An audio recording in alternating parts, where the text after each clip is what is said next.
Oh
man.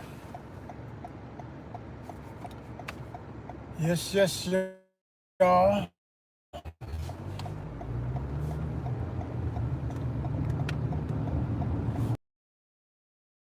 We're back out here. Back out here again.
What's up, everybody?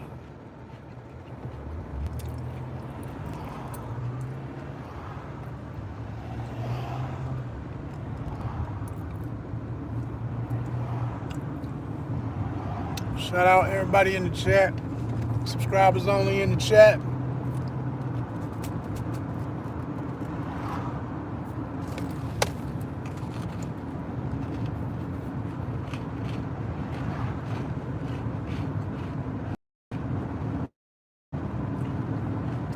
Anybody ever made a cookie that almost was about to burn up, but you pulled it out right when it was still a little bit edible, or still edible? See how that edge got? I hate when that happens, but it still tastes good. My famous granola cookies.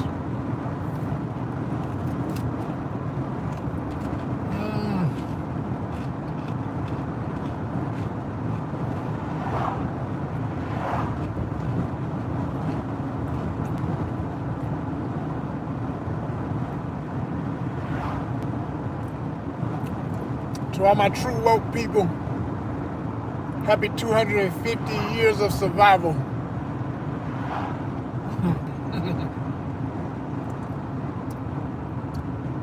Happy 250 years of survival.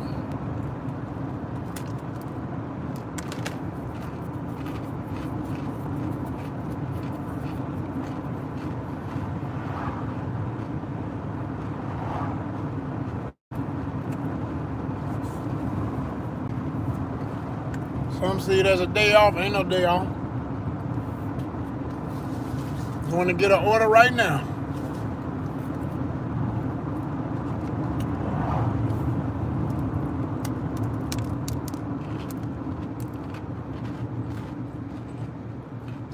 I was watching a video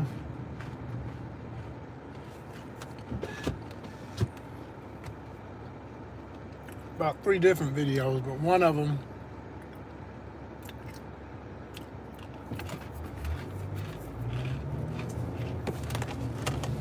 was about a nation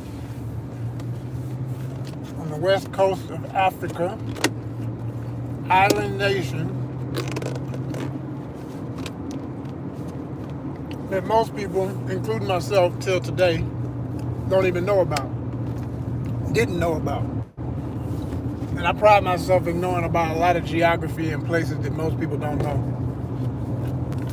I love to find out about a new island, small nation somewhere that don't nobody know about. The lesser talked about parts of a country. And as a traveler, those are the places I most want to go because I love to go to the places most people ain't talking about. I don't mind going places that people do talk about too. That's fun. To finally see some of the stuff that's, hyped for a reason. If it's really hyped, a lot of times it is for good reasons. There are some beautiful things about those places that make them irresistible and why people keep going there. It's like, I've been to Hawaii, let me say it right, Hawaii. And Hawaii, it speaks for, I've only been to one of the islands, Oahu, Honolulu. But I went all around the island outside of Honolulu. I know why people want to go there. It's beautiful. I want to go back to Hawaii. Matter of fact, I know I'm on a tangent talking about Hawaii, but I'm going to get back to the Africa situation in a minute. I woke up the other day, and I don't know why it was in my head, but something kept saying Molokai. And I knew about Molokai a little bit, but I forgot why I was intrigued by it. And I looked it up, and I remembered Molokai is the least visited of all the islands of Hawaii. I said, oh, there it is. It's calling me. It's calling me. It's calling me. I gotta go. So back to these island nations off the west coast of Africa. There's one, it's Principal is the last part of the name, and I'm trying to remember the first part.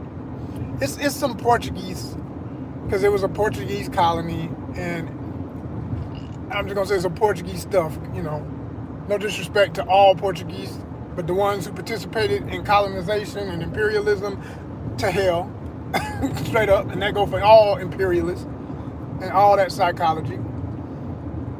And until we start being honest and saying it just like that, if you really care about other people and culture and people being able to be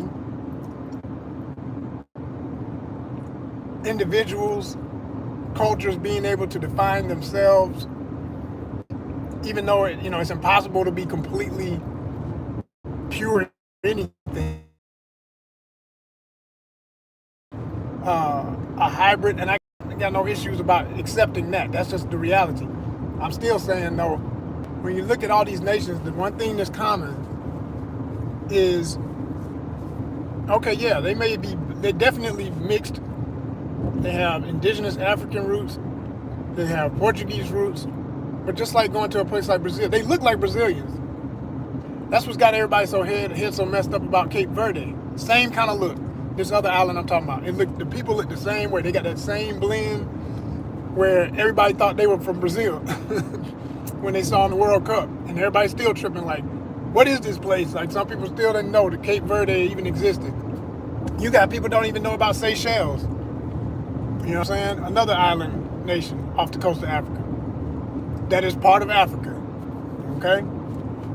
Because Africa is a continent, just like all the other continents. Anything floating around close enough to it gets territorialized governmentally. There's always a country on the homeland that claims it,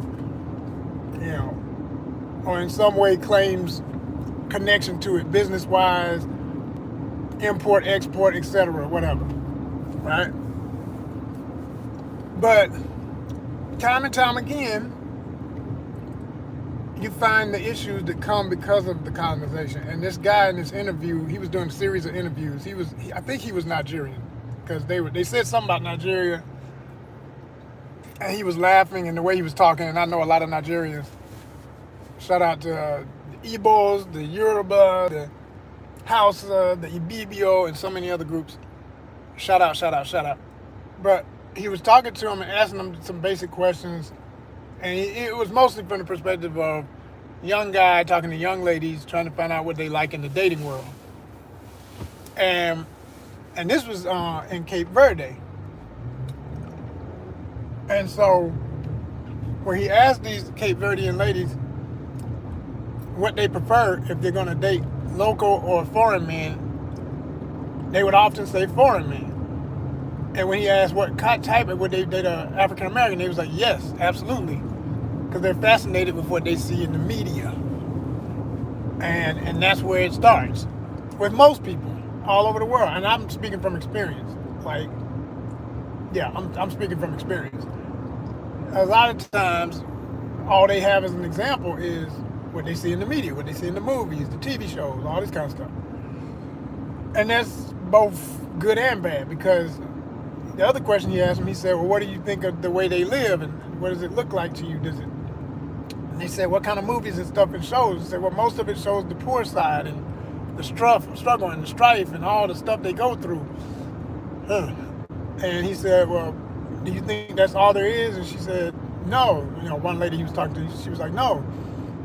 And it's like, have you ever been to America? She was like, no. He was like, you got family? He was like, yeah, I got a family, a cousin that lives there.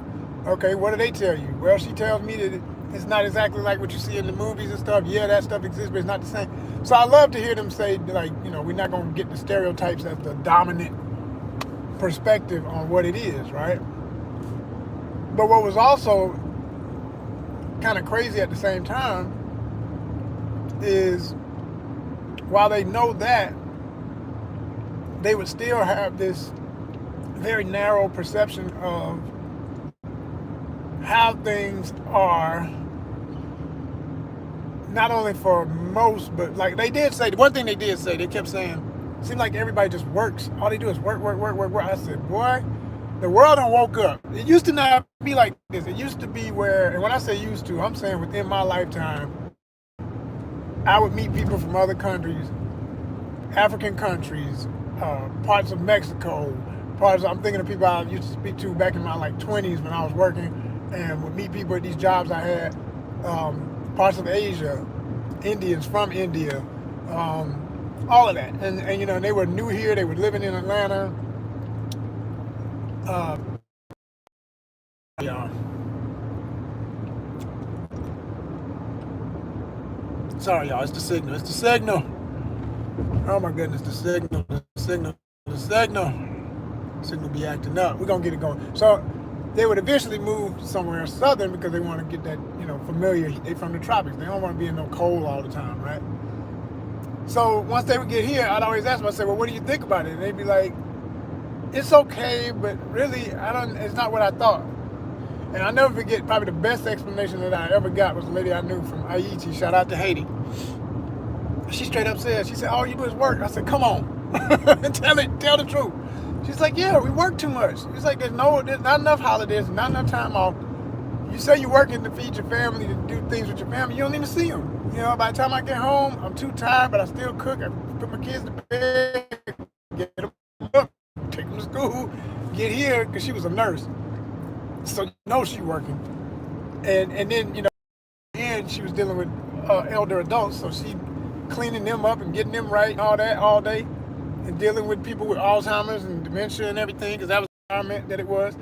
And she was like, it's nothing but work. I don't really have any time for myself. She was like, all I could do is, they said, and when I tell my people back home how it really is, they don't believe it, because they still believe the hype about how it's supposed to be.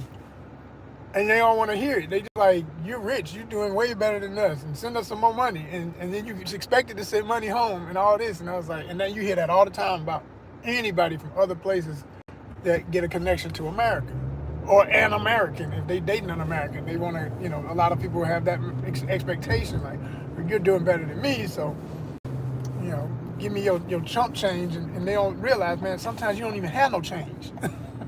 You thinking, you looking at too much TV. You see these people, they're making it seem easy. Ain't nothing easy.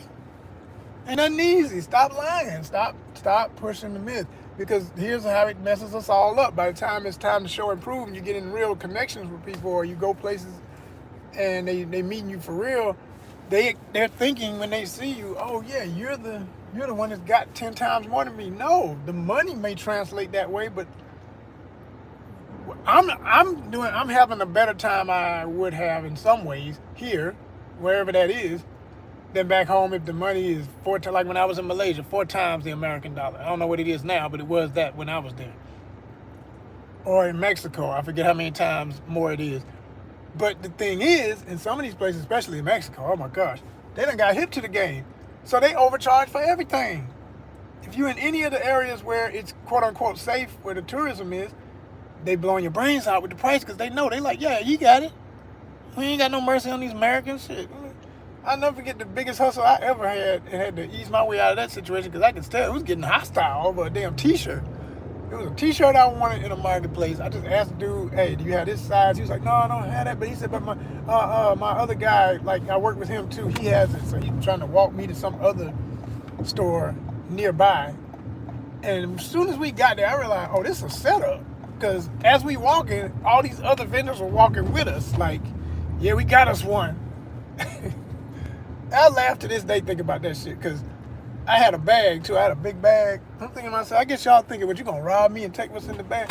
Did it ever occur to any of y'all what might be in the bag? I mean, I know here I'm not supposed to have certain things, but I promise you, I don't never feel unsafe nowhere I gotta be. I'm gonna figure it out. We ain't gonna run it. We didn't come here to die.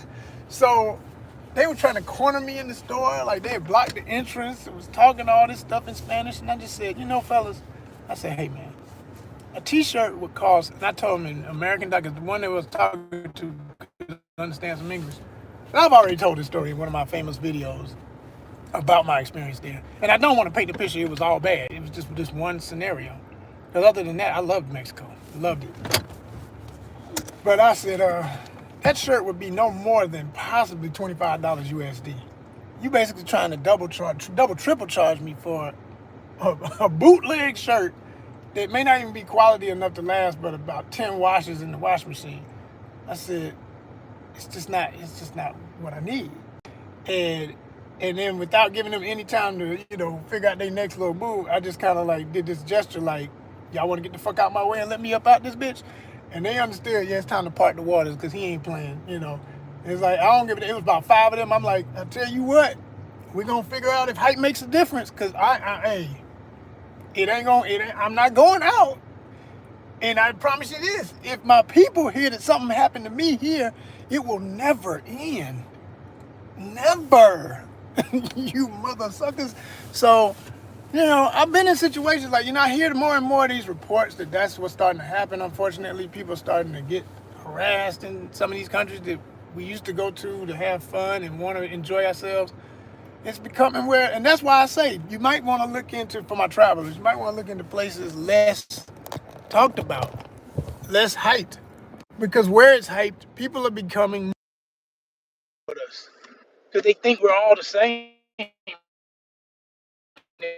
We all looking at that. I don't look down people anywhere. They're here, no. So I'm not your enemy. But if you want to be on an enemy tip, I'm gonna categorize you accordingly. If you put me in danger, you are danger. Period. Whatever, whoever you are. So I don't like that, man. I don't like how people. It's almost like all this hype create is what's making it dangerous for us to go certain places. This lie that people keep telling about the greatest place on earth and richest and all, it's a lie. And anybody who's experienced it or lived it knows, but everybody else who doesn't, man, it's like the mentality of a thief and desperation anywhere. Then people start getting aggressive because they start figuring you got it and I want it. And you're like, first of all, I don't have it. And you can't take it. So, it gets stupid, man. Unnecessarily goofy.